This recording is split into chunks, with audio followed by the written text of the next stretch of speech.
As public safety priorities go, talk about replacing the Johnson County Courthouse isn't new. It was built well over 60 years ago, and even though it's been expanded 3 times and updated at least 7, problems with the building persist. Those problems include 1. Safety and security, 2. A decaying infrastructure with outdated technology, and 3. Accessibility for people with disabilities. We begin with safety and security. The Johnson County Courthouse is laid out in such a way that forces inmates to use public hallways. The sheriff's office has to stretch manpower to keep them separated from the public. And when a defendant is free on bail, there's even more of a chance they'll encounter their victim in the hall. Based on the current configuration of the courthouse, we cannot prevent that from happening. And it's unfortunate because it's intimidating to those individuals. The layout of the courthouse also doesn't allow for secured waiting areas for victims. That's something this crime victim could have used. She describes a close encounter in the hall with her attacker. It's completely uncomfortable, it's scary, it's not anything you want to go through, especially after everything you've already gone through, and being nervous of them walking by you is just awful. It's awful. The concerns about a safe environment go beyond crime victims. Any registered voter in the county can be called to jury duty. But in some cases, violent offenders wait in rooms like this, just a few feet away from where the jury decides their fate. The defendant comes out of here, and the jury comes out of here. And we're all in the same little area. Sheriff's deputies have to go to great lengths to make sure jurors and defendants don't bump into each other. I've had a number of jurors after trials indicate that, based on the current configuration of the courthouse, that they felt extremely uncomfortable having to have so much direct contact with dangerous individuals. Then there's the security of the over 400,000 people who pass through here in a given year. We don't want to have to wait till tragedy happens to convince everyone that it's time for a new courthouse. Next, we take a look at the building's decaying infrastructure and outdated technology. The wear and tear is easy to spot: crumbling walls, walls separating from windows, and a crack in an outside wall that starts in the foundation and stretches all the way to the roof. Water often leaks from ceilings and leads to additional concerns, like potential mold. Only 3 of the 23 courtrooms have modern audiovisual equipment. The other 20 rely on electronics that in some cases date back to the 80s, like these boom boxes.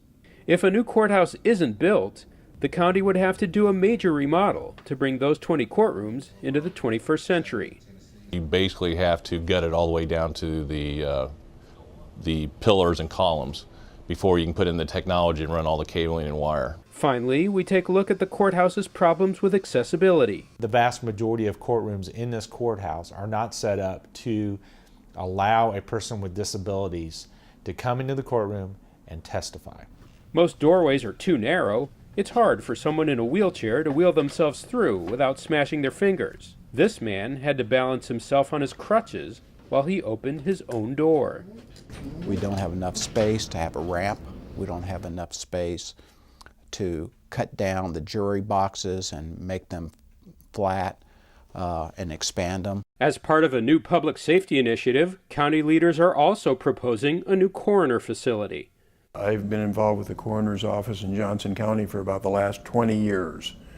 During all of those 20 years, we have rented facilities from other people in order to do our autopsies. Right now, investigations of suspicious deaths in Johnson County take place in Wyandotte County at this privately owned lab. Johnson County investigators can't obtain and process DNA and trace evidence here. We do not have a facility that is designed to take full advantage of 21st century forensic science. Johnson County is also trying to keep pace with 21st century demographic trends. The courthouse opened in 1952 to serve a population of just under 63,000. Today, the county has well over 500,000 residents.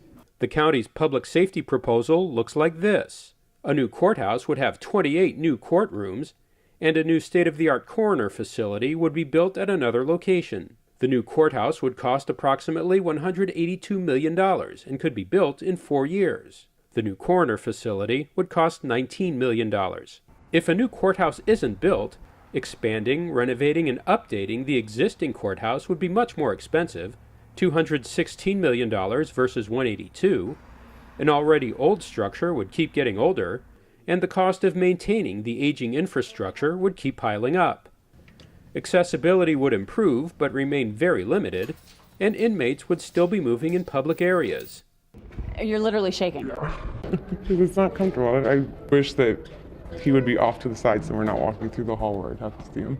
We want to have an appropriate, safe courthouse for everybody that comes to the courts, whether it's jurors or the public or people coming to do their business. Johnson County residents will decide about the future of these two public safety priorities when they vote on November 8th.